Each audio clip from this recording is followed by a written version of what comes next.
Hello guys, আসসালামু আলাইকুম। দেখুন, আপনারা অল্প খরচেই ঘরের ভিতরে বসেই ভালো করে একদম মেডিসিন ছাড়া, অ্যাসিড ছাড়া, সব কিছু ছাড়া একটু ভালো একটা মনেকা বানিয়ে নিজেই বানিয়ে খেতে পারবেন।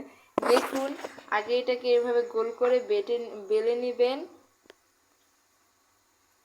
নেবেন। একদম মানে রুটির মতো বেলবেন না, অল্প একটু বেললেই হবে। বেলে পরে এগুলোকে এভাবে লম্বা সাইজ করে কেটে নেবেন। তারপর এরকম ছোট ছোট পিস করবেন, অনেকগুলো করতে থাকবেন এরকমভাবে। প্রত্যেকটাকে এভাবেই সমানভাবে পিস করতে থাকবেন। এই তো অলরেডি এগুলো কাটা শেষ হয়ে যাচ্ছে। এখন এগুলোকে আমরা তেলে ভেজে নেব। তো এখন এখানে অল্প তেলেই এগুলো এখন ভাজতে দেওয়া হচ্ছে।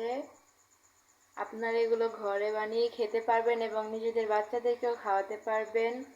আপনারা এটার সাথে কালি জিরা, পরে চাইলে ইস্টও মেশাতে পারেন, তাহলে এটা আরও ফুলবে, আটাটা একটু সফট হবে। আর যদি শক্ত খেতে চান তাহলে ইস্ট ব্যবহার করবেন না।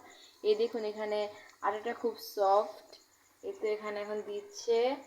এটা ততক্ষণ উঠাবেন না যতক্ষণ না এটা লাল, একদম লাল হয়, ভাজা ভাজা হয়, তাহলে এটা অনেক মজা হবে। আর যাদের আর কি দাঁতের সমস্যা, তারা এটা না হয় একটু নর্মালভাবেই করবেন, তাহলে এটা মানে একটু নরম বা সফট থাকবে, তাহলে তাদের খেতে সুবিধা হবে। আর যারা মানে আমার মতো শক্ত খেতে পছন্দ করেন, তারা একদম পুরো কালার করে ভাজবেন, লাল লাল করে ভাজবেন। এই তো একটু ভাজা ভাজা হয়ে এসেছে। এখন এটাকে কালার করার পালা। এটা আরও একটু ভাজা ভাজা হবে এবং আরও অনেক লাল হবে, ঠিক এই যে এগুলোর মতো একদম লাল লাল হবে।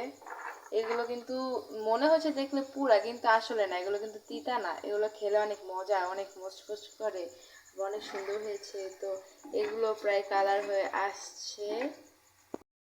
তো অবশেষে আমাদের অনেকগুলো পিঠাই বানানো মানে মনেকা বানানো শেষ হয়েছে।